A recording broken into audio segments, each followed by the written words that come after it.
Hi students, very good evening to all. So last class में हमने potential difference तक किया था और रिगार्डिंग हमने फ्लो ऑफ चार्जेस के बारे में डिस्कशन करी थी, जिसमें हमने ये देखा था कि अगर हमारे पास करंट फ्लो कर रहा है, सो करंट फ्लो करने की नेसेसरी कंडीशन हमारे पास क्या थी, that there should be a potential difference, right. So अब पोटेंशियल डिफरेंस और करंट को मिलाकर हमारे पास है ओम्स लॉ. सो ओम्स लॉ बेसिकली हमारे पास क्या है, सबसे पहले ओम हमारे पास एक साइंटिस्ट का नेम है जिसने कुछ प्रैक्टिकल ऑब्जर्वेशन पे हमें एक रिजल्ट दिया. अब वो रिजल्ट क्या था कि सबसे पहले ये बात ध्यान रखनी है बच्चे कि अगर हमारी physical condition for example temperature या फिर प्रेशर वो हमारे पास कांस्टेंट रहना चाहिए. सो अगर मेरे पास physical condition like temperature and pressure remains constant, so उस केस में हमारे पास क्या है कि हमारा जो पोटेंशियल डिफरेंस है V वो डायरेक्टली प्रोपोर्शनल होगा current flowing through the conductor. Let's suppose अगर मेरे पास V है, V is the potential difference, right. So potential difference हमारे पास डायरेक्टली प्रोपोर्शनल है current flowing through conductor and let's suppose this is your equation number 1.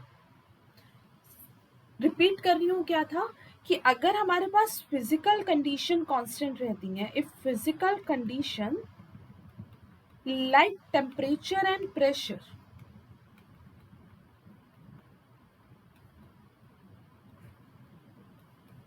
Remains constant, means हमारे पास ना temperature change हो रहा है ना हमारे पास प्रेशर चेंज हो रहा है, अगर ये कांस्टेंट रहता है then potential difference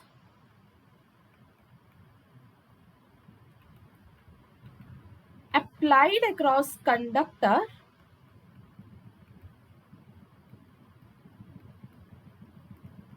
is directly proportional to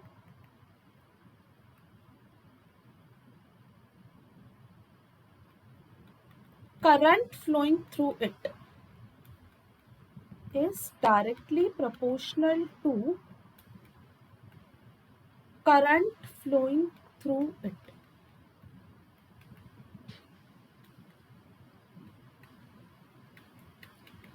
अब डायरेक्टली प्रोपोर्शनल का हमारे पास ये साइन है, that means V is proportional to I. अब ये V प्रोपोर्शनल है अगर I के, हमें बात पता है कि ये प्रोपोर्शनैलिटी का साइन है, तो जब भी हम प्रोपोर्शनैलिटी के साइन को रिमूव करके इक्वल्स टू लगाते हैं तो हम डायरेक्टली इक्वल नहीं लगा सकते, हमारे पास आता है उसके साथ है कांस्टेंट. सो यहाँ पे V मेरे पास किसके इक्वल है, R इंटू आई. मीन्स मैंने ये प्रोपोर्शनैलिटी का साइन रिमूव किया, उसके साथ इक्वल आया और इक्वल के साथ मेरे पास क्या आया, R. अब यहाँ पे बच्चे R हमारे पास क्या है, this R is known as resistance. अब एक बात समझना कि ये जो रेजिस्टेंस है ये हमारे पास इस फॉर्मूले का कांस्टेंट है. अब अगर कोई भी वैल्यू किसी फॉर्मूले का कांस्टेंट है, इसका मतलब हमारे पास क्या होता है कि वो उस फॉर्मूले में जो फिजिकल क्वांटिटी आ रही है वो उस पर डिपेंड नहीं करेगी, राइट. सो आर हमारे पास एक कांस्टेंट है, ये कांस्टेंट इस फॉर्मूले का क्या है, कांस्टेंट. अब ये फॉर्मूले का कांस्टेंट है, इसका मतलब बच्चे ये नहीं है कि ये किसी पे डिपेंड ही नहीं करेगा, ऐसा नहीं है, ये अदर फैक्टर पे डिपेंड कर सकता है. बट यहाँ पे इस फॉर्मूले के लिए V प्रोपोर्शनल टू I के लिए ये हमारे पास क्या है, constant. So V is equals to R I. अब यहां से अगर मैं R देखूं सो R मेरे पास क्या आ जाएगा, V डिवाइडेड बाय I. यहाँ पे V क्या है, SI यूनिट है, वोल्ट. पोटेंशियल डिफरेंस की SI यूनिट वोल्ट, और करंट की हमारे पास SI यूनिट क्या है, ampere. So volt per ampere is equals to ohm and it is denoted by this symbol. So keep remember one thing, that the SI unit of resistance is ohm, right. अब ये resistance हमारे पास proportionality है और ये resistance क्या है, basically resistance of conductor. अब ये होता क्या है एक्चुअल में रेजिस्टेंस? मैंने ये तो बोल दिया कि रेजिस्टेंस कांस्टेंट है।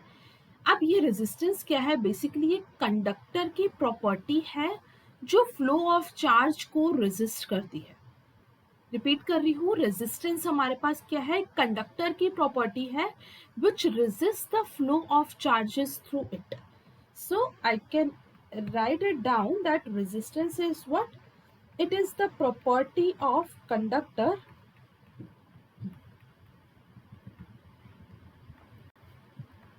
which resists the flow of charges.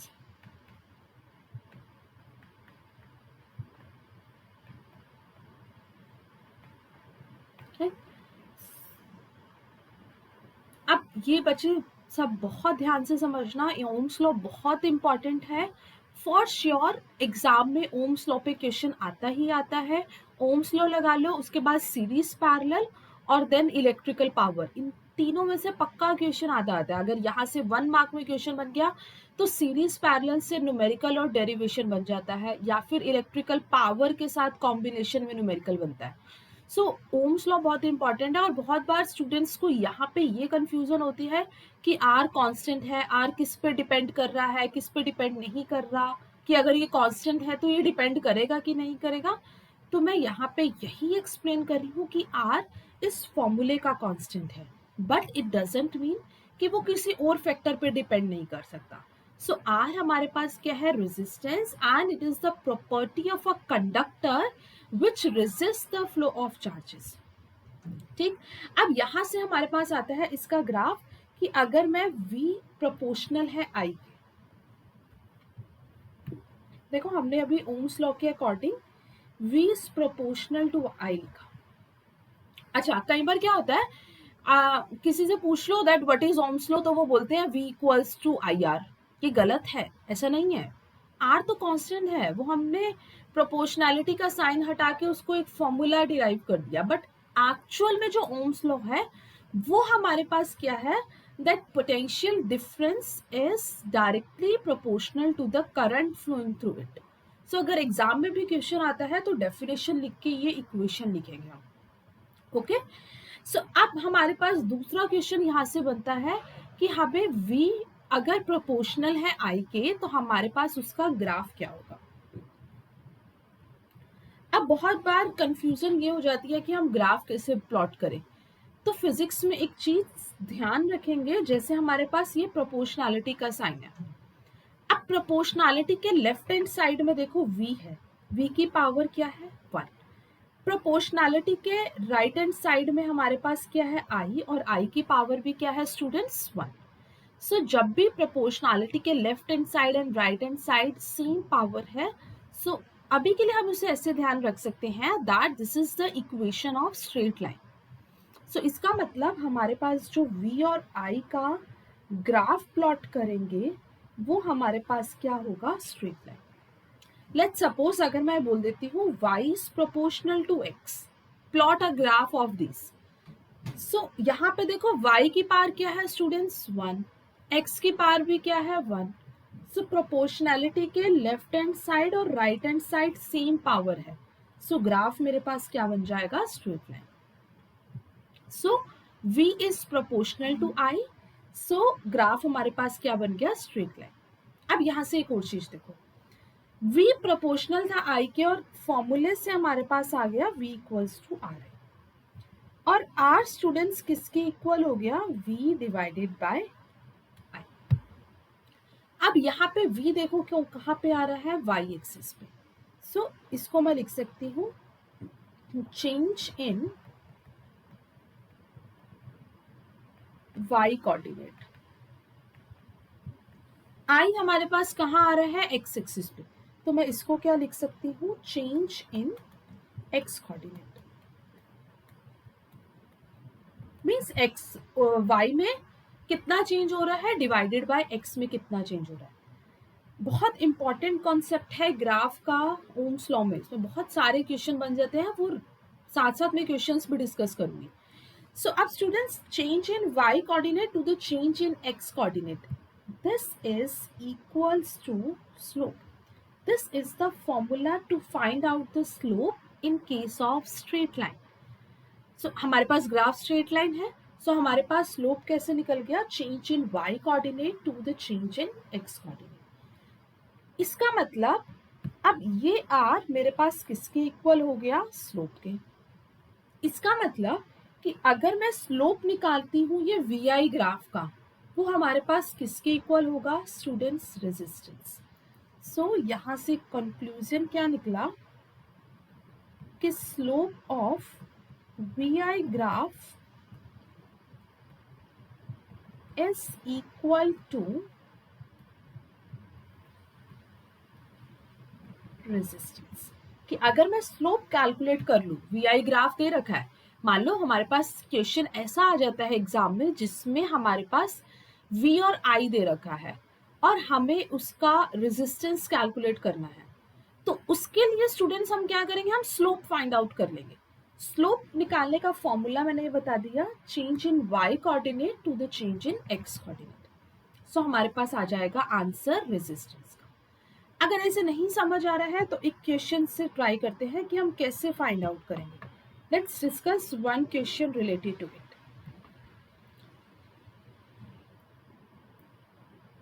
अब क्वेश्चन हमारे पास क्या है,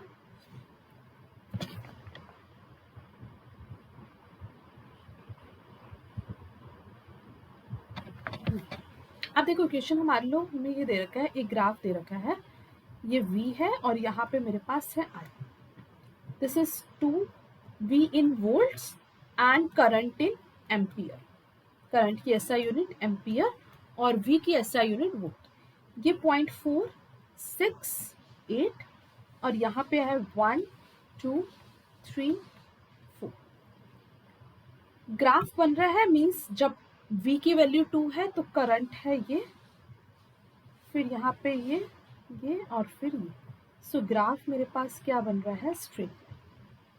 फाइंड रेजिस्टेंस, क्या फाइंड आउट करना है, रेजिस्टेंस। तो सबसे पहले देखो कि ग्राफ कौन सा दे रखा है, vi ग्राफ दे रखा है, v वर्सेस i। सो अगर मैं vi ग्राफ से स्लोप पे जाऊंगी तो देखो slope of vi graph is equals to resistance, means अगर मैं इसका स्लोप कैलकुलेट कर लूंगी तो मेरे पास रेजिस्टेंस आ जाएगा। सो अब अगर मुझे रेजिस्टेंस कैलकुलेट करना है तो मुझे क्या कैलकुलेट करना होगा students, very good, so that is slope. Okay, so अब स्लोप निकालेंगे, चेंज इन y कोऑर्डिनेट। अब कहीं पे भी किसी भी एक पॉइंट पे स्टूडेंट्स चेंज देख सकते हो, जैसे अगर मैं 0 से 2 की बात करूं, चेंज निकालना है मीन्स फाइनल माइनस इनिशियल। सो पहले फॉर्मूला लिख रही हूं, देखो change in y coordinate to the change in x coordinate. अब y कोऑर्डिनेट में देखो 0 से कहाँ गए 2, सो फाइनल वैल्यू y में कितनी हुई 2, इनिशियल वैल्यू कितनी हुई 0। सो मैं उसको कैसे लिख सकती हूँ, 2 माइनस। कॉरेस्पॉन्डिंगली i में देखो कितना चेंज आ रहा है, 0 से 1 गए तो कितना आया 1 माइनस 0।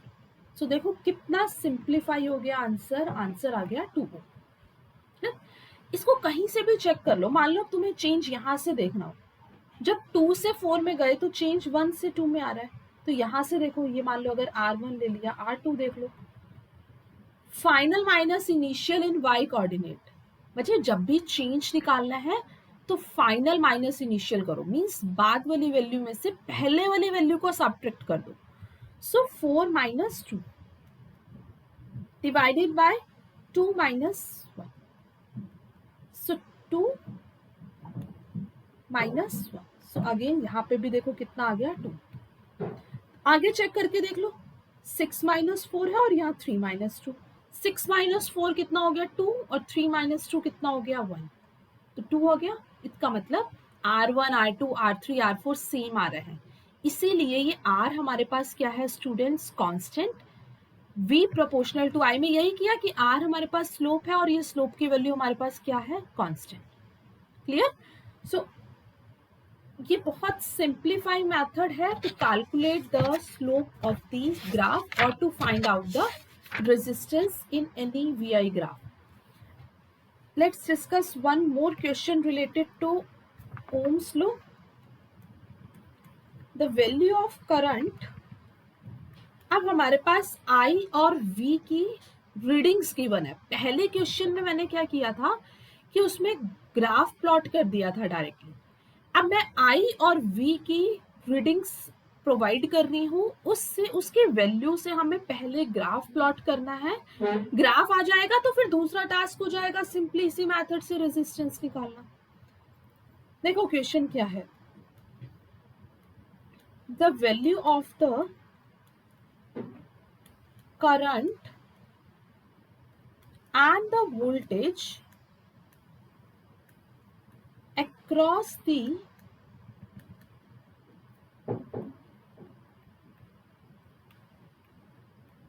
given resistor is.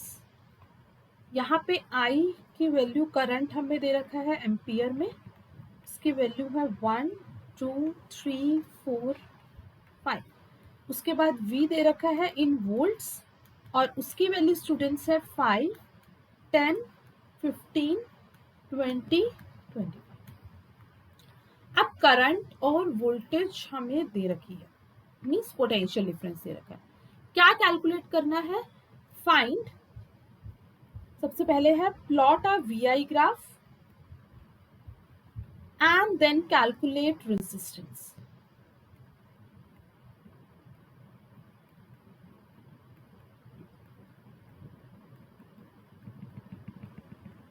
चलो स्टार्ट करते हैं. सबसे पहले VI ग्राफ बनाना है तो पहली बात ध्यान ये रखनी है कि ओम्स लॉ में हमारे पास जो V है वो Y एक्सिस पे आ रहा है और I जो है X एक्सिस पे आ रहा है. सो ग्राफ प्लॉट करते हैं.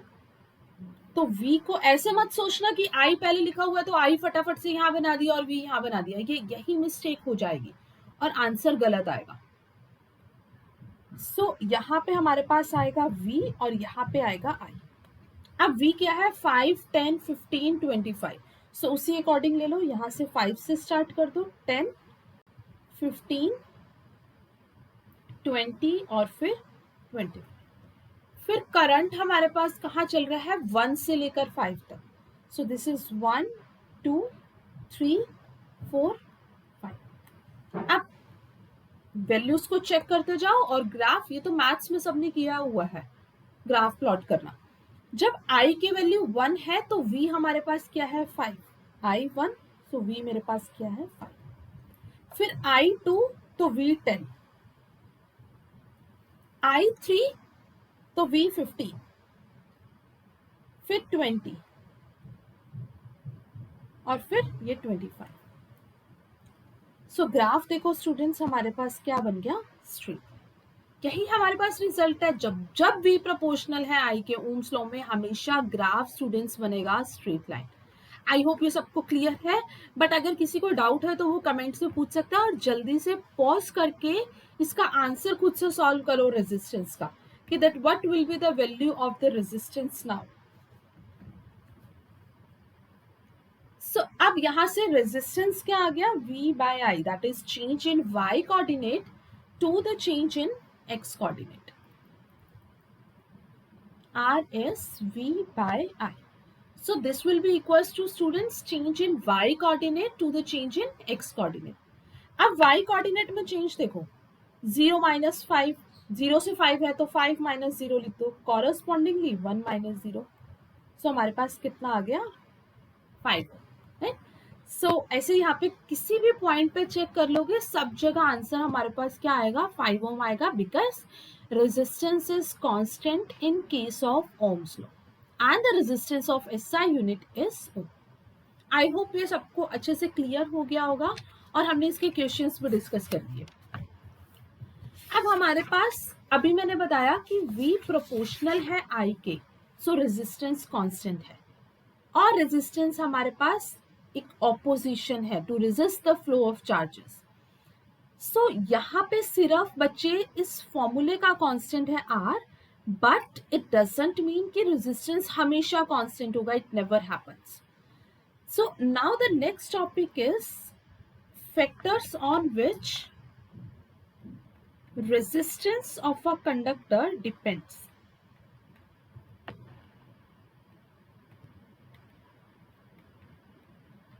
factors on which resistance of a conductor depends, कि अब हमारे पास रेजिस्टेंस किस किस फैक्टर पे डिपेंड करता है। रेजिस्टेंस कांस्टेंट है बच्चे जब V प्रोपोर्शनल है I के, बट वो कहीं किसी और फैक्टर पे, किसी और फिजिकल क्वांटिटी पे डिपेंड कर सकता है। आप देखते हैं वो फैक्टर्स क्या है। लेट्स सपोज स्टूडेंट्स, मेरे पास एक कंडक्टर है और इस कंडक्टर की मेरे पास लेंथ है L। कंडक्टर है, उसकी लेंथ मेरे पास क्या है L, और उसका एरिया ऑफ क्रॉस सेक्शन मेरे पास क्या है A। सो हमारे पास फर्स्ट फैक्टर है that resistance is directly proportional to length of a conductor and it is denoted by L. It means what, कि अगर मैं कंडक्टर की लेंथ को इंक्रीज करती जाऊंगी सो मेरे पास रेजिस्टेंस भी क्या होगा, इंक्रीज होगा। So resistance is directly proportional to length of the conductor. Next is resistance is inversely proportional to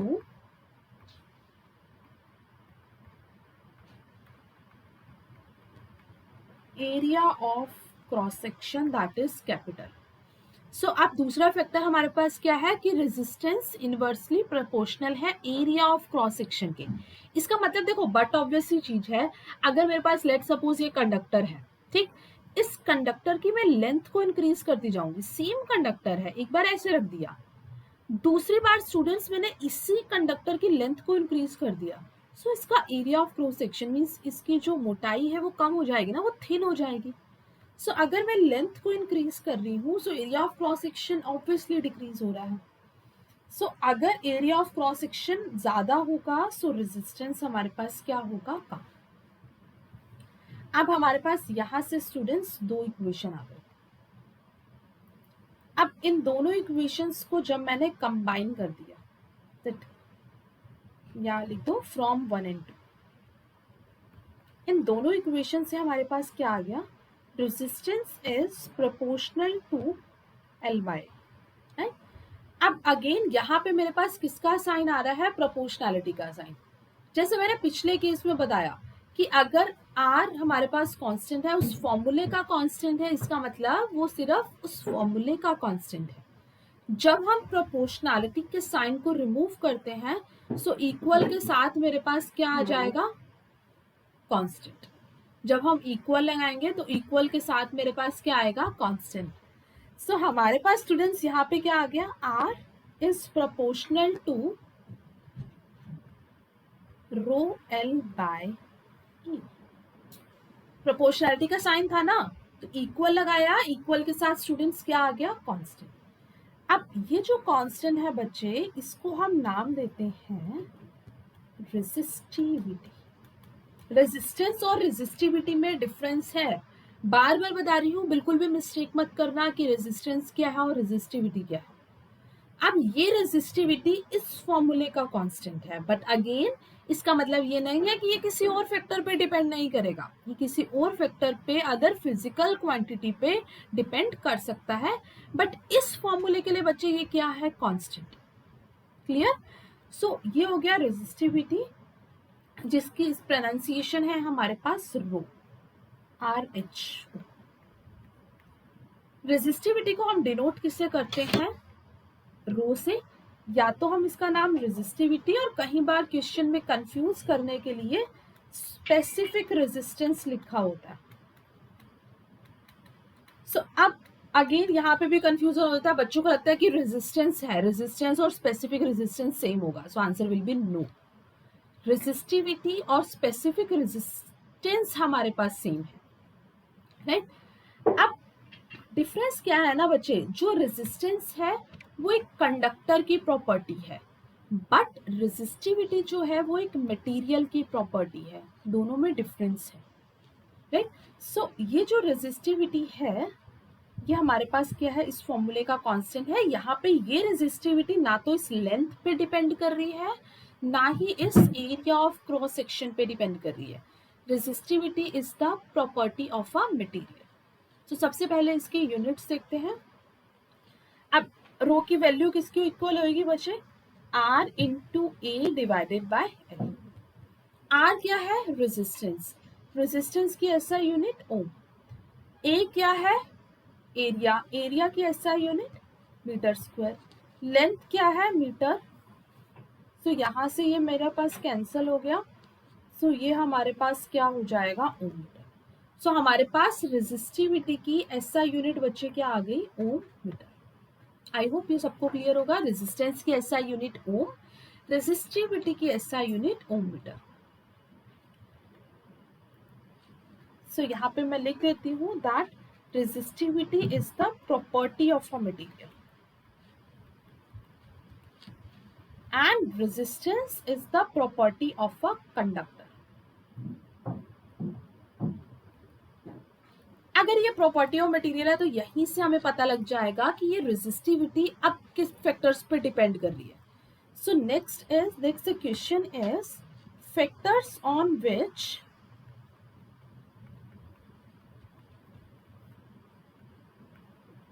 resistivity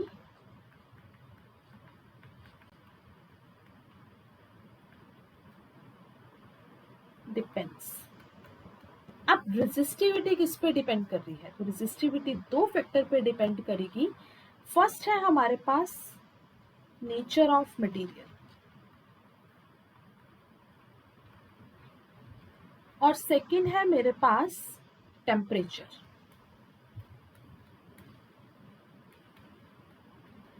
सो अब यहां से दो फैक्टर पे रेजिस्टिविटी डिपेंड कर रही है. First is the nature of material and second is the temperature. अब देखो क्वेश्चन ऐसे बन जाता है, नेचर ऑफ मटेरियल मीन्स अगर हमारे पास मटेरियल सेम है तो उसकी रेजिस्टिविटी सेम होगी, चाहे उसके लेंथ को बढ़ा दो चाहे उसके लेंथ को घटा दो. रेजिस्टिविटी हमारे पास क्या रहेगी? सेम. कब? जब हमारे पास मटेरियल सेम है. फॉर एग्जांपल दो रॉड हैं, दोनों रॉड्स हमारे पास एल्यूमिनियम की बनी हुई है. सो मटेरियल सेम है, सो सीधा सीधा हमारे पास आ जाएगा रेजिस्टिविटी विल बी सेम, चाहे उसकी लेंथ कुछ भी हो, एरिया ऑफ क्रॉस सेक्शन कुछ भी हो, डजंट मैटर. रेजिस्टिविटी जब भी आ जाएगा सिर्फ मटेरियल चेक करोगे क्वेश्चन में. अगर मटेरियल सेम होगा सो रेजिस्टिविटी भी क्या हो जाएगी? Same. Clear? And now the reciprocal of resistivity. Reciprocal of resistivity is known as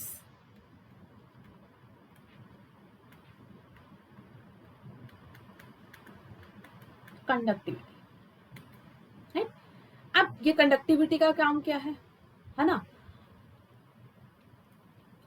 अब ये हमारे पास क्या करता है? Reciprocal of resistivity is known as conductivity. और इस कंडक्टिविटी देखो, रेजिस्टिविटी का अनदर नेम क्या था? Specific resistance. तो इसका अनदर नेम हमारे पास क्या है? Specific conductance. ये बहुत सारे सिमिलर नेम्स हैं बट इसको ध्यान रखना है. एक बार अच्छे से समझ लोगे तो हो जाएगा. So reciprocal of resistivity is known as conductivity. जैसे रेजिस्टिविटी का अनदर नेम स्टूडेंट्स क्या था? Specific resistance. वैसे ही कंडक्टिविटी का अनदर नेम हमारे पास क्या है? Specific conductance. सो ये हमारे पास क्या है? It measures the material's ability to conduct electric current. अब ये क्या करेगा? कंडक्टिविटी हमारे पास क्या चेक करता है कि किससे को है तो मटेरियल की ही प्रॉपर्टी. अब ये चेक करेगा कि किसी मटेरियल के पास कितनी एबिलिटी है इलेक्ट्रिक करंट को, मतलब इलेक्ट्रिसिटी को कंडक्ट करने की. Right?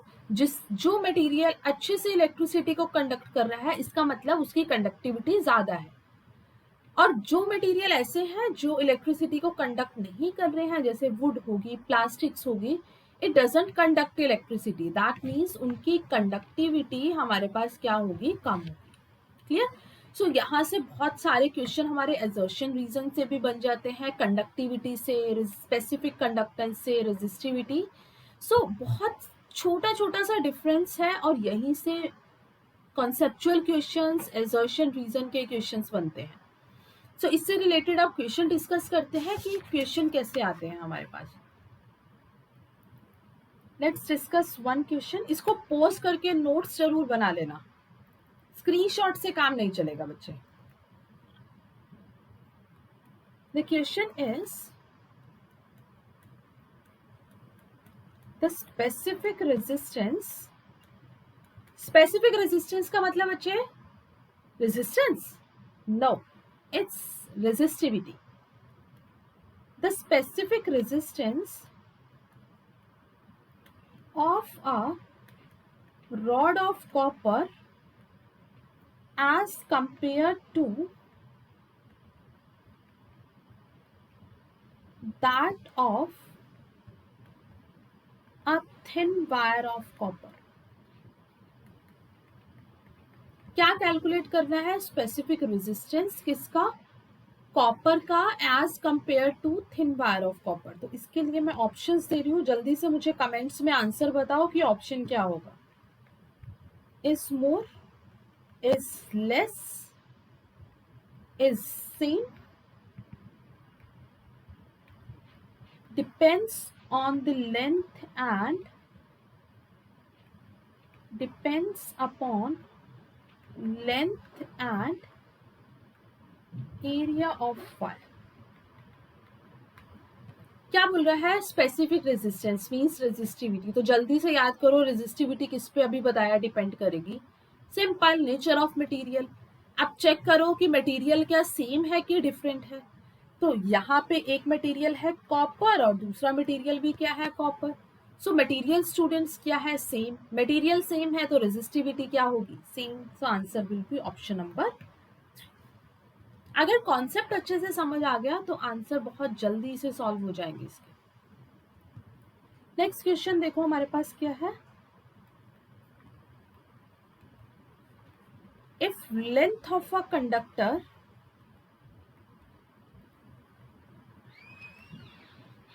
if the length of a conductor is doubled without changing its area,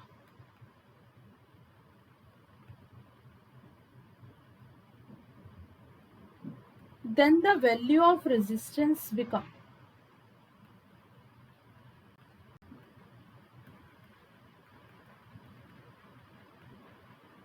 जल्दी से इसको सॉल्व करो और मुझे आंसर बताओ इसका भी कमेंट्स में. एक बार तो खुद से कम ट्राई करो. नहीं होगा तो मैं तो सॉल्व कर ही रही हूँ ना. सो जल्दी से एक बार आंसर ट्राई करो और कमेंट्स में आंसर मुझे बताओ. 2 times and the fourth option is remain same.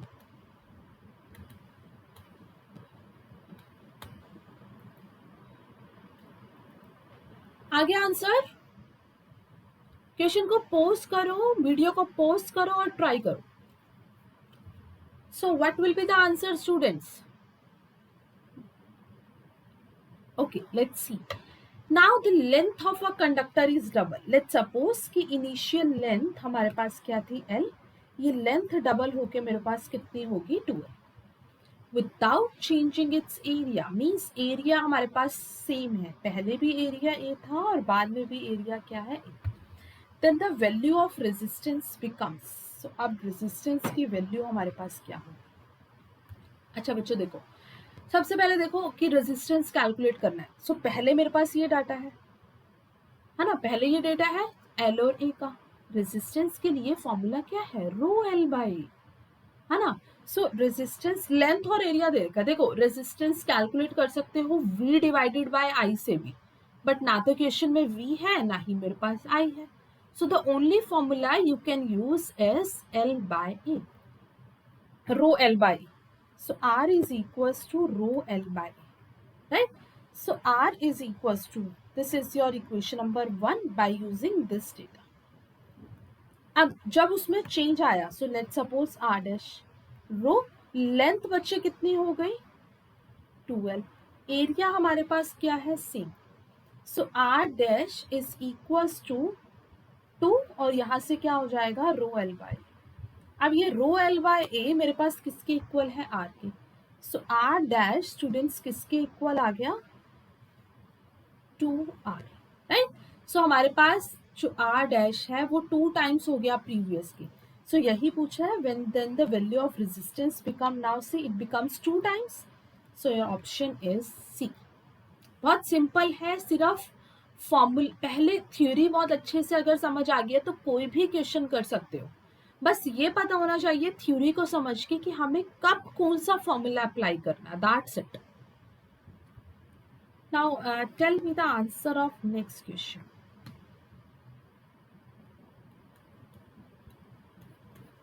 The specific resistance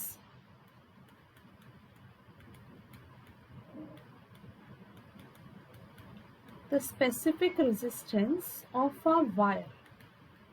अब specific resistance किस पे डिपेंड कर रही है? फर्स्ट हमारे पास क्या है, varies with its length,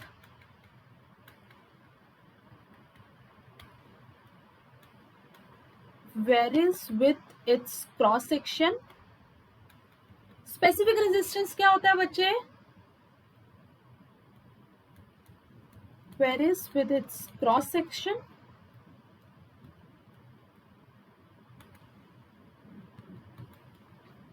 varies with its mass, and does not depend upon its length,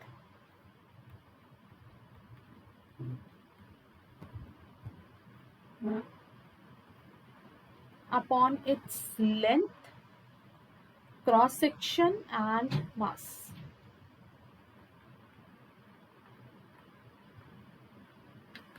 क्या कैलकुलेट करना बच्चों? Specific resistance. सो अब specific resistance means again your resistivity. अब रेजिस्टिविटी किस पे, क्या लेंथ पे डिपेंड करती है? रेजिस्टिविटी अभी बताया सिर्फ एक ही चीज पे डिपेंड करती है, किस पे बच्चे? Nature of material. तो कहीं पे भी ऑप्शन में नेचर ऑफ मटेरियल नहीं है। लेंथ क्रॉस सेक्शन को तो देखना ही नहीं है रेजिस्टिविटी के केस में। सिर्फ एक ही बात ध्यान रखना है, स्पेसिफिक रेजिस्टेंस आ गया तो मटेरियल की ही बात होगी, it is the property of a material. Length cross section आ गया तो रेजिस्टेंस पे जंप कर जाना। सो स्पेसिफिक रेजिस्टेंस किस पे डिपेंड करता है? सिर्फ nature of material. So your option number 4 is correct, right. So अब ये बहुत सिंपल सा ही टॉपिक था बट इम्पॉर्टेंट टॉपिक है। सो इससे रिलेटेड एनसीईआरटी के क्वेश्चन ट्राई कर सकते हो, या फिर कोई भी बुक फॉलो कर रहे हो तो ओम्स लॉ के ग्राफ के क्वेश्चंस, रेजिस्टिविटी मींस हमारे पास एजर्शन रीजन के क्वेश्चंस, तो जो बुक तुम फॉलो कर रहे हो वहां से उसको ट्राई कर सकते हो, राइट। और अगर किसी को कोई टॉपिक में डाउट है या कोई चैप्टर है जिसके वीडियोस पहले चाहते हो, so let me know in comments. So next class में हम डिस्कस करेंगे the most important topic of this chapter, and students को जो सबसे टफ लगता है वो है हमारे पास series and parallel combination. So let's discuss in the next class. Okay, bye, thank you.